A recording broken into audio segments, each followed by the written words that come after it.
you are one of our experts in childhood grief, and I know that childhood grief could impact any child at any point in New Hampshire. So thank you for joining us, and I have a few questions for you. So Sure. Thanks for having me, Lisa. okay, I'm going to jump right in then with our first question. And Okay. could you tell me what childhood grief is? Yes. So child bereavement is an adverse childhood experience. It's really a trauma for these kids. And interestingly, it is not recognized as an adverse childhood experience, but we know it is because there are behavioral and cognitive and emotional and physical effects that come from experiencing grief and experiencing the death of someone who is close to you.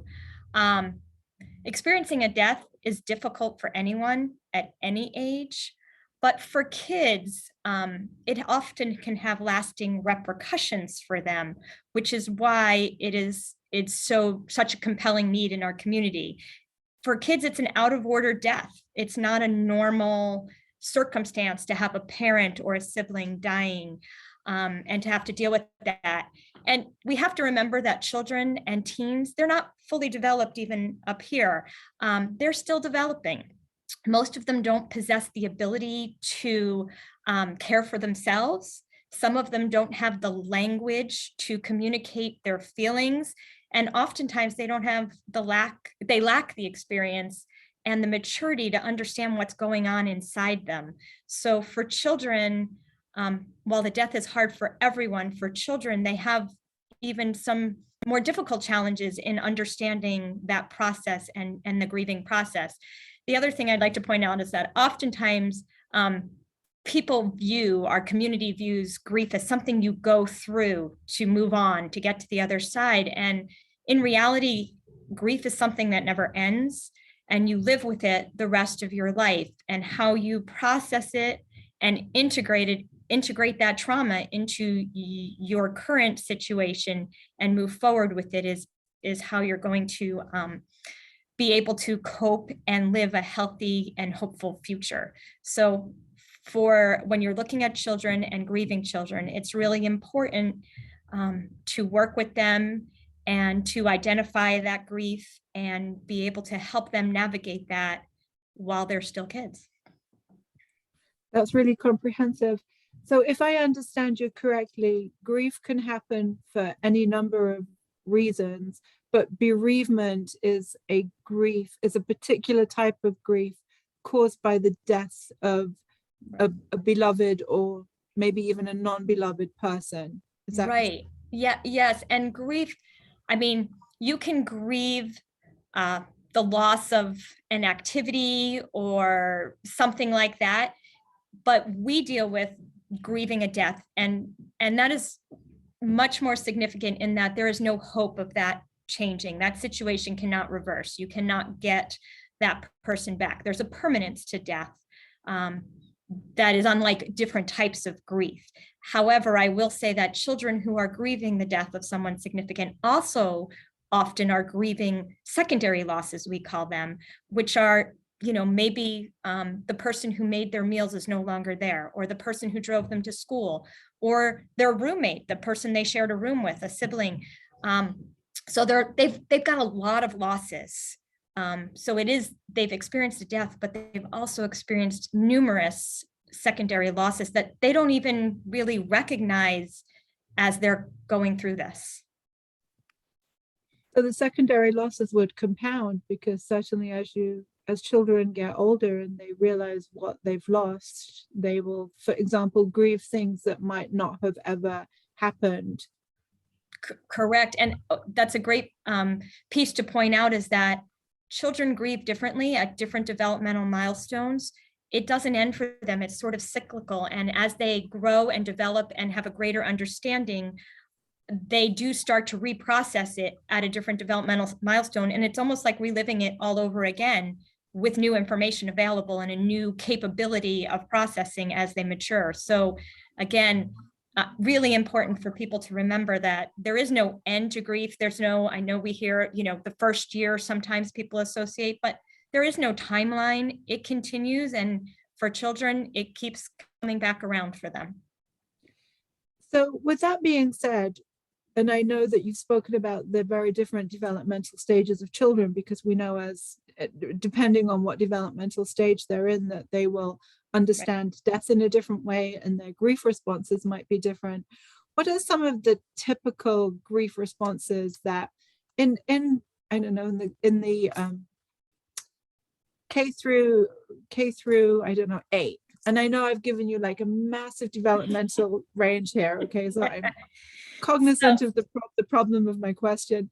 What are some typical grief responses that an educator might see, teacher might see in the classroom? Sorry about the question. No, that's fine. Well, I think it's first important to note that grief does vary by child and age. There's no, like, if you see these things, you have this. It's not that straightforward. There's a lot of gray area in defining the grief responses, and grief is unique to each and every child and teen. So you could even have two children in the same family who have completely different grief responses. But having said that, I know you asked a specific question, and there are some common themes that we do see for kids who have experienced grief. Anger is very typical, sadness, frustration, anxiety, fear, and sometimes guilt over that death if they're like a surviving child, for instance. Those are very common feelings that children do feel and that we see. I think it's not just the feelings though. Grief also affects behaviors in children. It affects physical health, and it affects cognitive processing, if you will. So other things, particularly in school, that we might see aggression or risky behaviors. You might see more fighting. We may see grief manifest itself through frequent crying. You might see kids having nightmares or acting out. Parents might see changes in sleep habits at home. Kids might be going to the nurse more often. They might feel physical pain, stomach aches, headaches, chest pains. A common thing teachers and school staff may see is withdrawal or isolation, a change in how they normally behaved with their friends, and then really some difficulty concentrating in school. They get distracted. They can't focus on their activities. So all of those things are or can be typical responses. But again, just as a reminder, every child does grieve differently. So you really have to be paying attention for those changes in children. And usually a change means there's something going on. So I think that was just a great answer. I just want you to say thank you for that clarification, because like you said, it impacts them physically, emotionally, and through the behaviors they exhibit. So very, very comprehensive grief responses. I know that I'm wondering how common or how many children in New Hampshire in our classrooms are likely experiencing bereavement, and how common is this? If I'm teaching, what is the likelihood that I've got a child or children going through a bereavement process in my classroom? Right. So unfortunately, it's more common than most people realize. In the state of New Hampshire, 1 in 13 children under the age of 18 have experienced a significant death of a sibling or parent. What that does not account for are some of the more complicated family dynamics where grandparents are raising children, or we have step parents or step siblings. Those numbers are not even counted in that statistic. Also not counted in that statistic is our recent pandemic, the COVID pandemic. We don't have those numbers yet. So 1 in 13, that is 7.8% of the New Hampshire population. That is slightly higher than the average national percentage of grieving children, and it equates to approximately 20,000 students in our state. Other research also shows that 70% of teachers are likely to have a grieving or have had a grieving student in their classroom. And only 7% of teachers have received any sort of bereavement training. So it is not uncommon for school staff to feel sort of unequipped for the situation, because there are quite a few grieving students and there's very little training provided for them.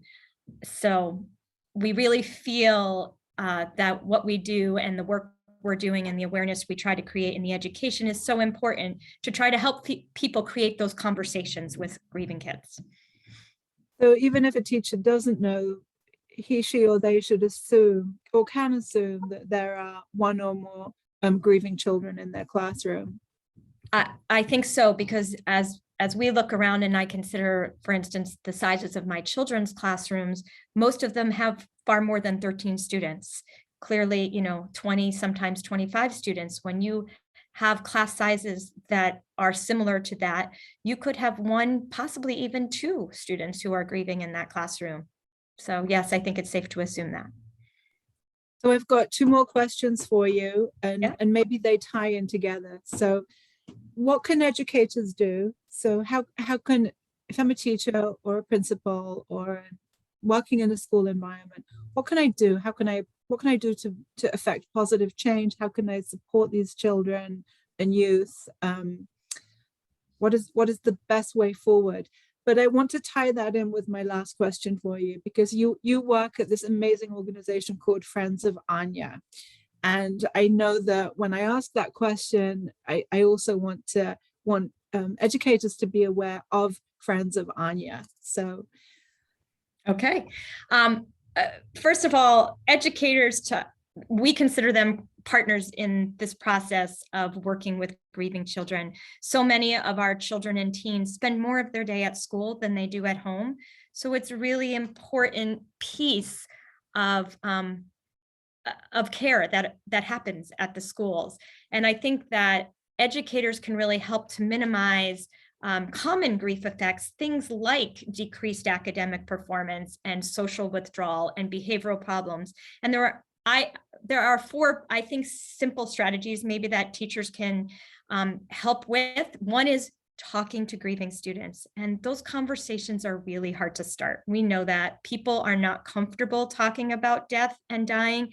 And sometimes in schools, we want to have happy topics and happy conversations, but it is really helpful to a grieving student to at least address it, even if it is just a simple comment, to know that you are there for them and willing to listen should they want to share something with you. So opening that conversation, I'd say, if we take nothing else away, is first and foremost the most important thing that an educator can do.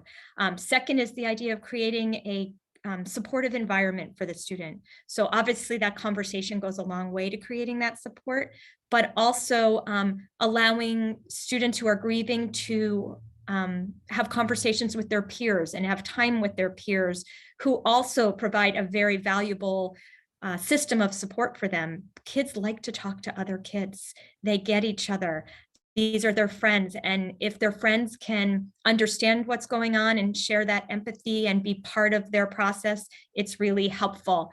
I think also designating a trusted adult, particularly at the higher educational levels, as you get into high school and you have multiple teachers, it's hard to be asked 7 times a day in 7 different classes how you're doing with your grief. But if there's a designated adult in the school community that can check in on that student weekly or periodically, I think that's a really helpful thing to have happen. Third, I think educators can offer assistance in the classroom. And by assistance, I mean, children thrive on structure and routine, and that continuing that and providing that is helpful, but also allowing some flexibility if they're having a difficult day, if something has triggered them. Again, it's just being compassionate and being a listener as an educator. Creating a safety plan in the classroom is often helpful, where kids who are grieving can have a special symbol or a place to go where they're just having a tough day, they need to leave. Go to the nurse, go to the guidance office. Where can they go to find a safe place where they may be able to freely share their emotions? Developing a plan to follow those kids. What happens when that student is no longer in your class? Perhaps they're moving to the next grade or to the next school. How do we track grieving children in our community so that we are aware of potentially some anxieties or fears or academic difficulties and challenges that come from their grief. And then fourth is communicating with caregivers. And by that, I mean really paying attention to changes that might be occurring in the school setting. If you're seeing changes in that child's behavior, more aggression, more withdrawal, whatever those changes are, having a conversation with the family so that together as a team, you can help put that child back on track and bring them to a healthy place. So I think there are plenty of ways for educators to help. And the first and foremost important is starting with that conversation. One final thing would be offering resources, and we are a resource. Friends of Anya here is a resource for kids. We work with children and teens ages 4 to 18 years of age and their caregivers. We provide peer-to-peer support groups for those kids. We have a model, we call it our C of Hope. S stands for supporting our kids and our families. E is for educating the community. We want to offer workshops and training and information to anyone in the community who works with grieving children and feels that they want this information. And lastly, the A for us is advocate. We want to advocate for our grieving children. We know that this is a public health issue. We know that this is an adverse childhood experience, and we want to support the grieving child and teen community in any way we can. And that's what we do here at Friends of Anya. Linda, your organization is called Friends of Anya. And I'm wondering if you might be able to tell us a little bit about Anya. Yes, Anya died at the age of 8. She is the daughter of Christine and David Phillips and the sister of Bella Phillips. She died unexpectedly, and the family recognized the need for children who are grieving to have support. Bella, Anya's surviving sister, didn't have as much support as she would have liked. And that's how the organization came to be, was to help children like Bella work through their grief at different, with other people who understand what they're going through. And I think that that's a really important part of our mission, is that kids get to work with kids and share their stories, and they understand each other and get each other in a way that we adults, can't reach them sometimes. And so while we all miss Anya, this legacy that she and her family have created is really providing so much support for our community here in New Hampshire. So we're grateful for that. Well, we're grateful. I'm grateful that you could talk to us today, Linda, and that you could not just talk about your organization and talk about your expertise with childhood grief, but that you could also come full circle and bring Anya back into this important dialogue that we're having with New Hampshire educators. So thank you so much. It was such a pleasure. I learned so much from talking with you, and reach out. And how can educators contact Friends of Anya? Oh, excellent. So best way to contact us is on our website. So it's www.friendsofanya.com. And Friends of Anya is written AINE. So that is correct. Yes. Thank you so much. And thank you. Thanks for having me today. I appreciate it.